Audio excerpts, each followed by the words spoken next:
Fraud awareness કાર્યક્રમ બાબતે સુરેન્દ્રનગર જિલ્લામાં કાર્યરત સાયબર ક્રાઇમ પોલીસ સ્ટેશનમાં વર્ષ 2023 અને 2024માં કુલ 3,47,92,000 જેટલા વિવિધ અરજીઓના કામે જે ભોગ બનનારના નાણાં ફ્રોડ થકી ગેરબલે થયા હતા તે ફ્રીઝ કરવામાં આવેલ છે।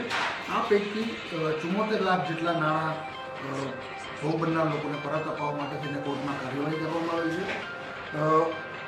આ સિવાય 1930 હેલ્પલાઇન નંબર ઉપર સાયબર ફ્રોડનો ભોગ બનતા લોકોને જે ફરિયાદો હોય છે તેની અહીંયા સુરેન્દ્રનગર સાયબર ક્રાઇમ પોલીસ સ્ટેશનમાં જે ફરિયાદો અરજીઓ દાખલ થવા માટે લઈને આવે છે તેમાં Surendranagar cyber crime police station દ્વારા ખંતપૂર્વક કાર્યવાહી કરવામાં આવે છે।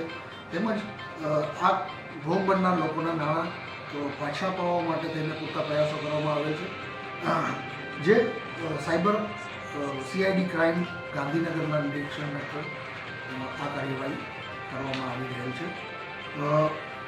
વર્ષ 2023માં આ નાણાં પરત અપાવવાની ટકાવારી 17 જેટલી હતી, જે વર્ષ 2024માં 42% જેટલી થઈ જવા પામેલ છે, તેમાં પણ વૃદ્ધિ થવા પામેલ છે।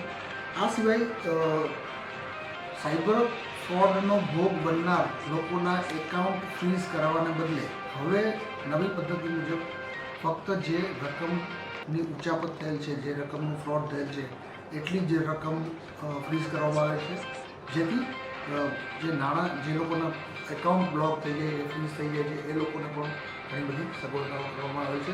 આમ સાયબર ક્રાઇમ પ્રત્યે જાગૃતતા લાવવા માટે થઈને cyber crime police station Surendranagar દ્વારા 350 જેટલા અવેરનેસ કાર્યક્રમો પણ કરવામાં આવે છે।